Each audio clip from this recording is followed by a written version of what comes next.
AirPods have come to define magical wireless audio. To build on this, we set out to create the ultimate personal listening experience. Introducing AirPods Max. Welcome back to Honest Straightforward Reviews. I'm very excited to bring you today the AirPods Max. Now, this is a review of it. I'll be doing it in 3 segments. The first part is basically looking at the box and the physicality. The second part, I'll be looking at the features of the headphones, and the last would be the review where I'll look at the headphones and whether you should buy it or not, and also basically the sound, which is the most important thing. So without further ado, let's get this started. So straight off, the box is quite big, guys, for headphones. This is one of the biggest boxes. But what I love about this box is in the back you've got it with the case, and in the front you've got it how you'd be using it. Okay, it's very flat as well at the same time, being huge. Now let's open it up. If you want to see the whole unboxing of this, a proper unboxing, I've got a video of that in the comment section, and you can have a basic look at that. Now these things, by the way, go into the cup, so they're just sitting there. So now this is grooved in a bit, and this is grooved out. Okay, so I'll show you guys what I mean. So outwards and inwards. Okay, that's just to hold this guy into place. Now getting this out of the way, getting the headphones. So we're looking at basically the book, so warranty book, and just a USB-C to Lightning cable. So Apple is really moving to USB-C instead of USB-A.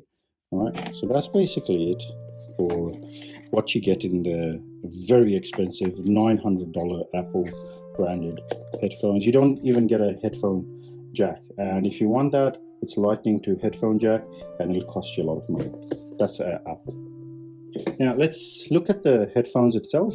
Now it doesn't have a case. I have a real gripe with that, and it's not very foldable, and you can't really put it away. But these headphones, I believe, aren't used for everyday use where you can use it everywhere. These are to hook it up somewhere and just leave them there. Now what this case does is it puts it to a ultra deep sleep mode, where it's not off, but it's nearly off. Okay, so first of all, let's look at the case. The case kind of covers it. It has these parts where it is exposed, and it can get damaged if it's bumped around, and I'll get into that in a second as well. Now the mesh is the most strong part of this, so it's impossible, indestructible. Okay, wish we could say that about iPhone screens. This is silicone feeling. Okay, so very soft, very smooth, just like the Apple Watch band. Stainless steel. Okay, now let's get these out of the box. Look at that, guys, very impressive. Okay, what I noticed about these the other day when I had them on, I was just talking to someone, and they said how subtle they are. They're not loud. They don't really stand out to the point that everyone sees them. People can it's almost unnoticeable. So that was very nice thing to know. Okay, so now this is inside is, I think, like leathery feel inside of it. It's very soft, but knowing Apple, it's probably not leather. Okay, and outside is silicone. All right, so that's the case. It's also magnetized as well, if you can hear that. It just clips on. Let's move on to the headphones. So this is it. Okay, so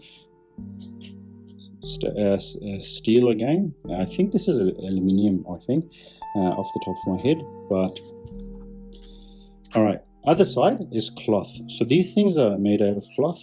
Okay, most headphones go for leathery kind of thing for a better seal. They have gone for cloth, and I have mixed feelings about that.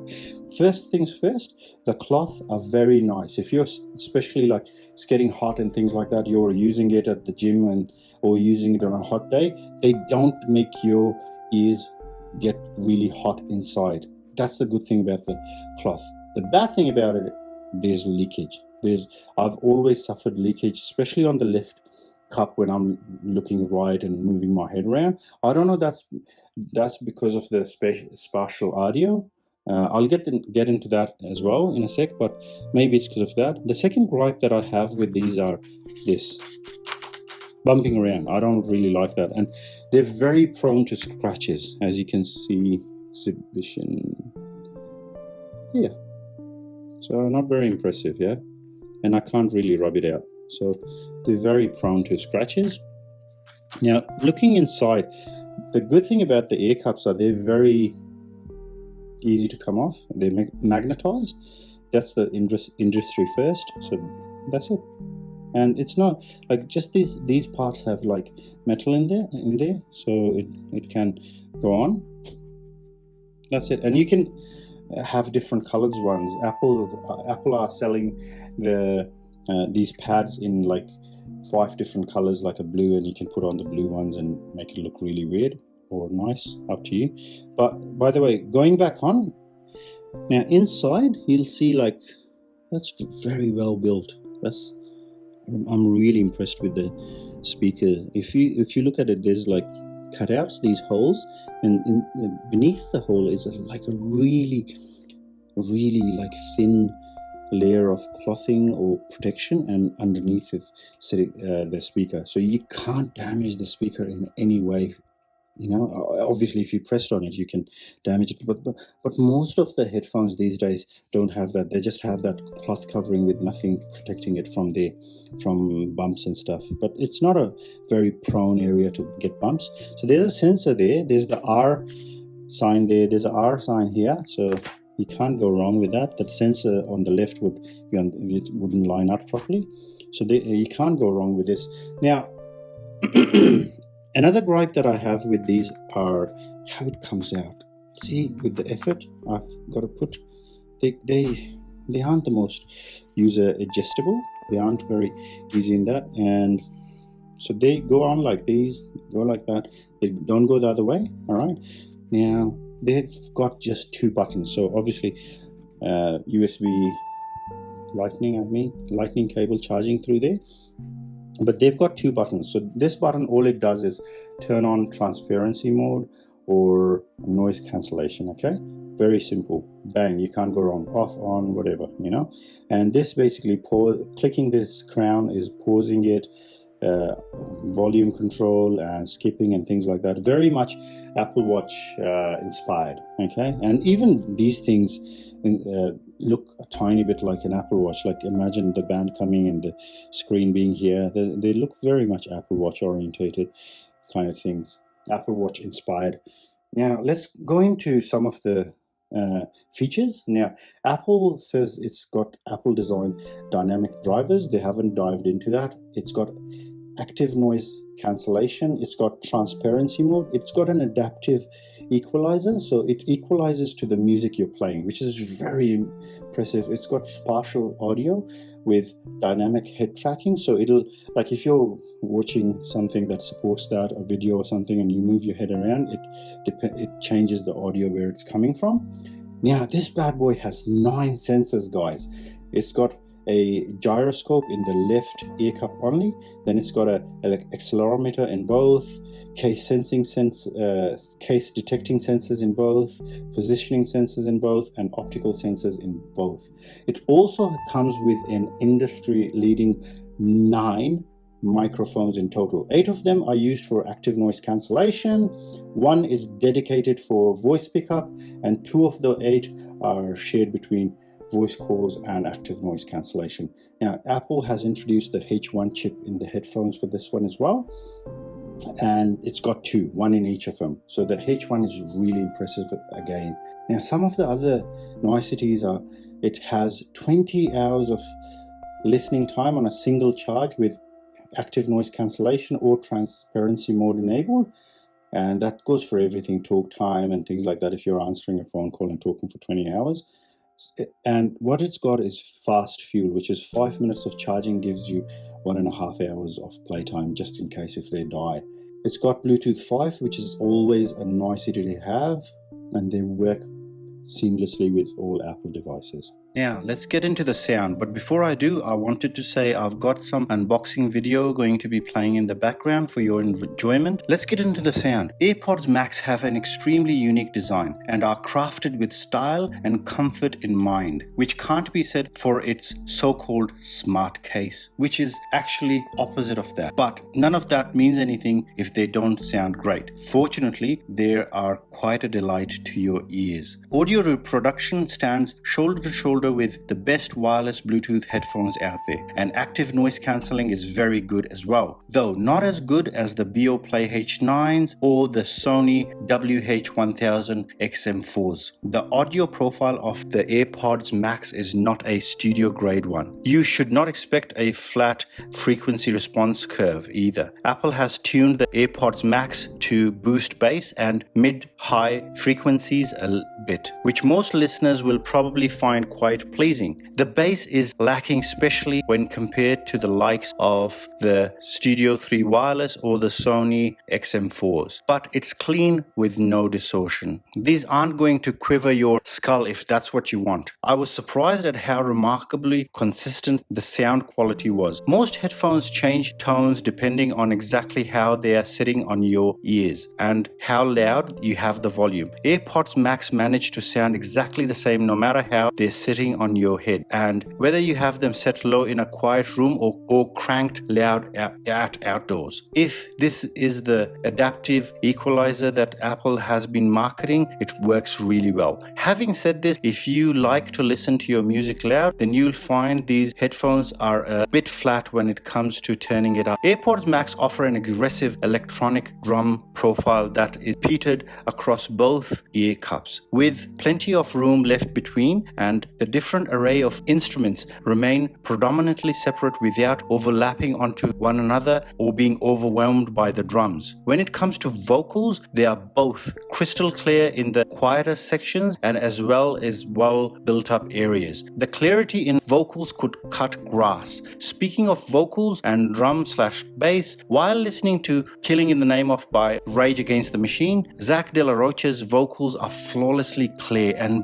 both the extreme aggressive bass and guitar riffs stand out on their own with extreme prejudice. To put it plainly, it's sound that excited me to the core. However, when I listened to some of my fave R&B and rap songs, I wasn't too impressed with the bass. Listening to Faded by Zoo and Best Friends by Sophie Tucker made the songs feel mediocrely blasé without the oomph needed to define the bass. Overall, the sound reproduction quality is pretty much equal to other high-end premium Bluetooth headphones, though with a somewhat different character that makes you feel like it's not yet made up its mind what it wants to be. It's a little more natural and neutral, aimed likely to be pleasing to all types of listeners and not directed on one sort or the other. If you're a serious audio enthusiast, know that these are not going to compete with the $1,500 open back wide headphones, nor a $400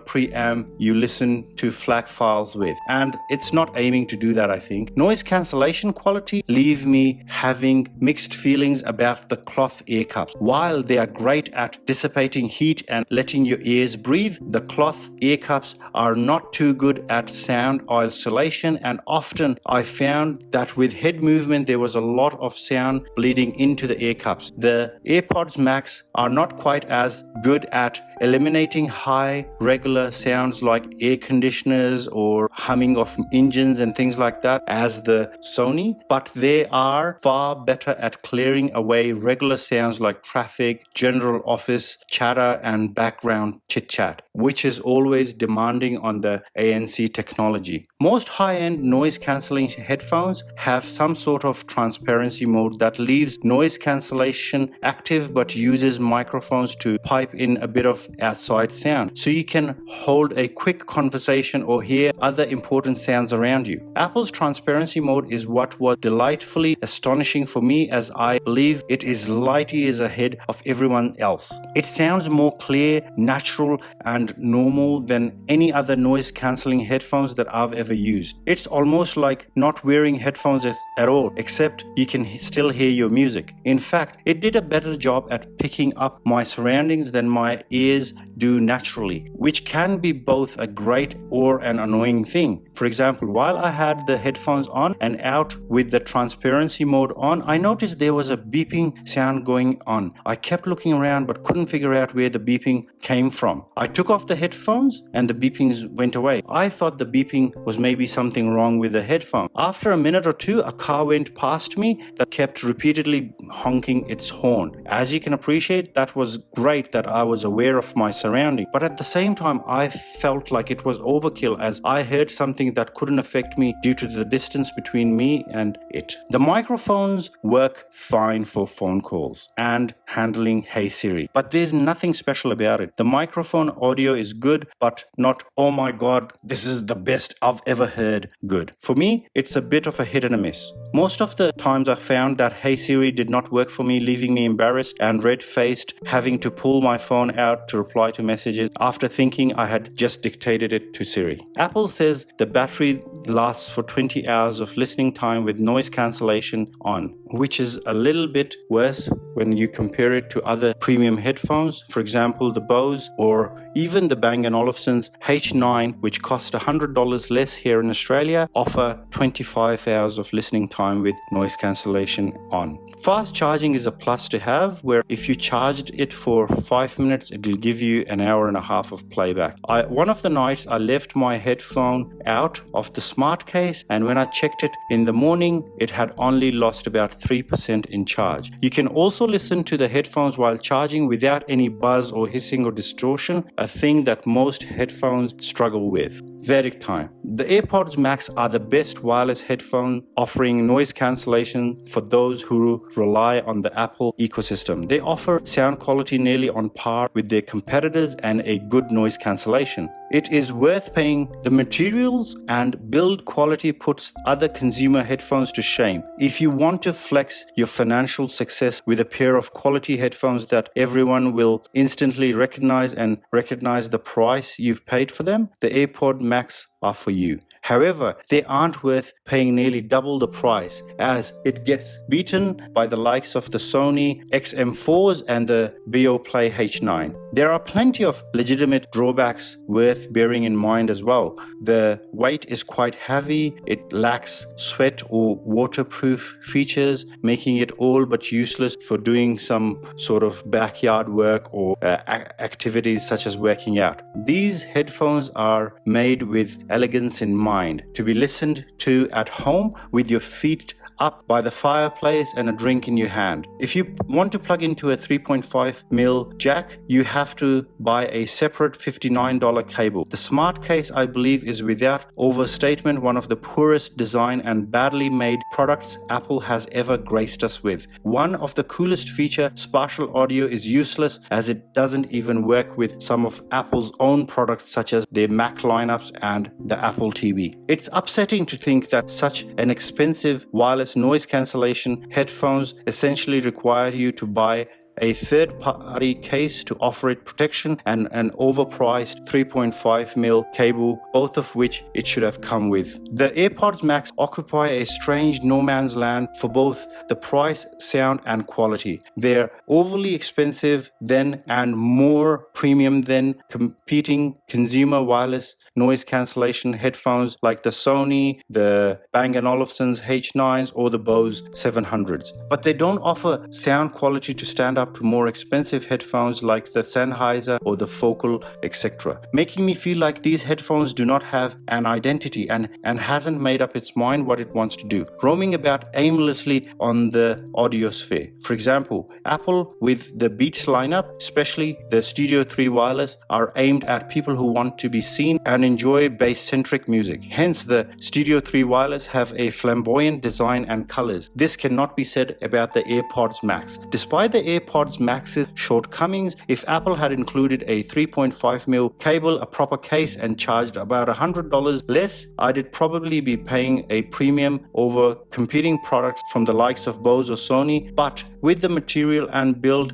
to justify it. It is a good product, but the intersection of what you pay and what you get is way off. AirPods Max deliver in the audio department in some aspects and are some of the best designed and best built consumer headphones that you can buy. But they cost more than it can be justified, especially as they don't include a proper case or a 3.5mm audio cable, and they offer a sound profile that feels like it's aimless to the point of being misdirected. I would give them a miss and go for the Sony WH-1000 XM4s with over $500 left in your bank, or the Bang & Olufsen's Beoplay H9 3rd generation and still have another $100 in your bank. Thank you for watching this, guys. I really appreciate it. I've been working hard at this. Thank you for staying to the end, and please do consider subscribing to my channel and also checking us out in Instagram, Twitter, and TikTok. Bye-bye.